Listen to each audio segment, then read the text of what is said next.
Hey everyone, and welcome into the fastest 2 minutes in auto repair. This is the rundown. We are fresh off the plane from this year's Apex and SEMA. Tony, what were the most interesting things? It's we had seven brands, over 60 people representing in 10 different booths. And I always joke that I feel like I'm walking around an amusement park when I visit. A lot of steps had. Always great to see partners, industry friends, and just all the different networking groups. But to me, one of the most interesting things was I always like to peek at the new product showcase. So I did see Tire Guru's new tool on there, and I'd love to hear a little bit more about it from you.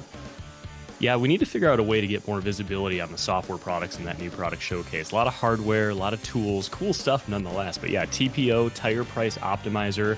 We had a lot of sales booked for the TPO during the event, which is basically any Tire Guru customer can upgrade and really realize what they have for profitability in their market, the competition that they can see, and how to price their tires accurately.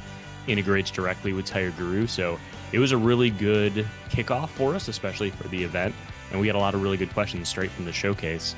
Speaking of which, I saw a number of partners floating around. We had meetings all day Wednesday. Tell me about some of those partner meetings that you had. Yeah, that's another good one for the shows. You never know who you're going to run into, so you always have your scheduled meetings, and you run into someone in the hallway, and you get a chance to catch up. So great meetings with, the TechNet program with us for advanced auto parts. We got a chance to go to the Promotive party, and speaking of Promotive, I saw Lisa Coyle posted something pretty interesting on Facebook during SEMA. Lisa and I are always connecting on different ways to promote, hence Promotive and a few other things. But yeah, she specifically got a sneak peek at our brand new service scheduler.